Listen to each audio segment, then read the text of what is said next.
जायकवाडी धरणात सद्यस्थितीला 83.39% पाणीसाठा आहे। धरणाच्या पाणलोट क्षेत्रात होत असलेल्या मुसळधार पावसामुळे सद्यस्थितीत धरणात 46,617 क्युसेकनं पाण्याची आवक होतीये। सध्या धरणात येणारी आवक पाहता आणि तसंच ही आवक वाढण्याची शक्यता असल्यानं जायकवाडी धरणाचे दरवाजे कोणत्याही क्षणी उघडण्यात येण्याची शक्यता आहे आणि त्यामुळे गोदावरी नदीकाठच्या परिसरातील नागरिकांना सतर्कतेचा इशारा देण्यात आला आहे।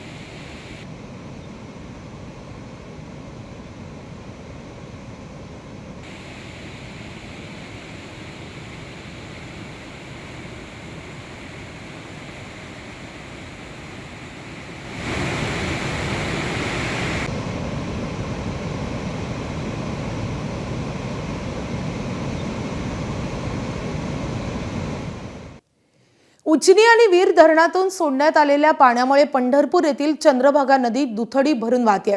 ड्रोन कॅमेऱ्याच्या माध्यमातून नदीचं रौद्र रूप आणि विहंगम रूप आता टिपण्यात आले। नदीचं विस्तीर्ण पात्र पाण्याने भरून वाहत आहे। हे दृश्य मनोहारी असले तरी तितकंच धोकादायक आहे।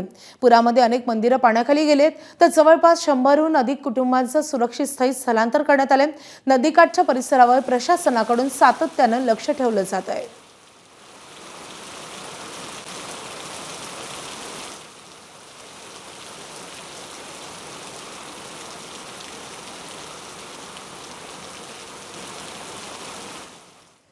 पंढरपुरात चंद्रभागा नदीनं इशारा पातळी ओलांडून धोक्याच्या पातळीकडे वाटचाल सुरू केली आहे।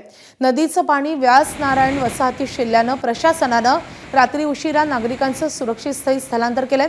सध्या भीमा नदीत सुमारे 1,06,000 क्युसेक वेगानं विसर्ग सुरू असून नदीचं पाणी घाट आणि वाळवंट परिसरात पोहोचलंय। मात्र उजनी धरणातून होणारा विसर्ग 90,000हून 75,000 क्युसेक पर्यंत कमी करण्यात आल्यानं पुढील 2 दिवस पावसानं उघडीप दिल्यास पंढरपूरकरांना काहीसा दिलासा मिळण्याची शक्यता आहे।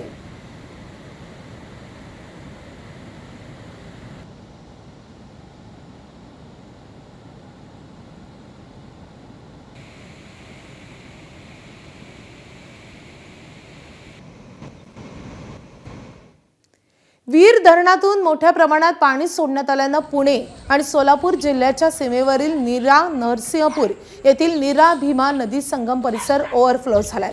सध्या संगमस्थळी सुमारे 1,10,000 क्युसेक वेगानं पाण्याचा प्रवाह वाहतोय आणि त्यामुळे येथील सर्व घाट पाण्याखाली गेले असून संगमावर होणारे धार्मिक विधी आणि कार्यक्रम तात्पुरते बंद ठेवण्यात आलेत।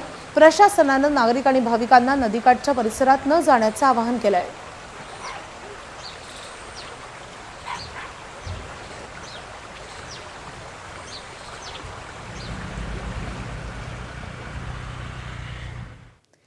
पहिल्याच दमदार पावसानंतर नांदेडचा सहस्रकुंड धबधबा प्रवाहित झालाय आणि त्यामुळे आज कालच्या रविवारच्या सुट्टीच्या दिवशी धबधबा पाहण्यासाठी पर्यटकांनी मोठी गर्दी केली होती।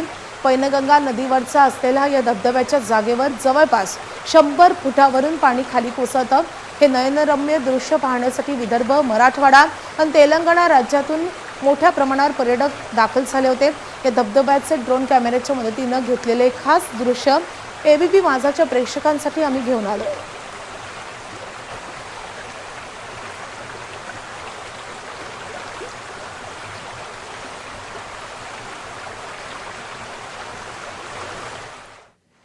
पालघर जिल्ह्यातील जव्हार येथील प्रसिद्ध दाभोसा धबधब्यावर मोठी दुर्घटना घडली आहे। जुनाट लोखंडी रेलिंग तुटल्यानं 2 पर्यटक दरीत कोसळले। उपस्थित पर्यटक आणि वनविभागाच्या कर्मचाऱ्यांनी तातडीनं बचाव कार्य करून या दोघांचे प्राण वाचवले। जखमींना उपचारासाठी रुग्णालयात दाखल करण्यात आलं असून सध्या त्यांची प्रकृती धोक्याबाहेर असल्याचं समजतंय।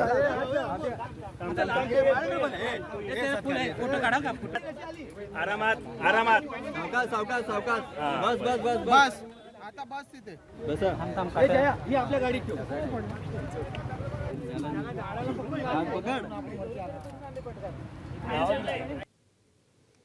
सांगलीत कृष्णा नदीत वाहत्या पाण्यात होड्यांच्या शर्यतीचा थरार रंगलाय।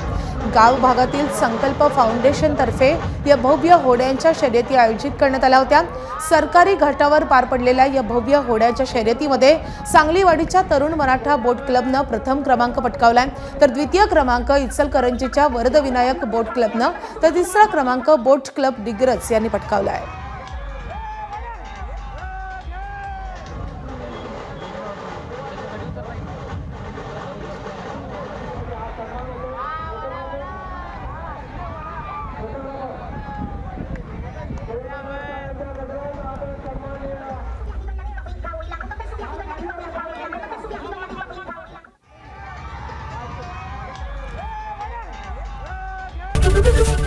एबीपी माझा, उघडा डोळे बघा नीट.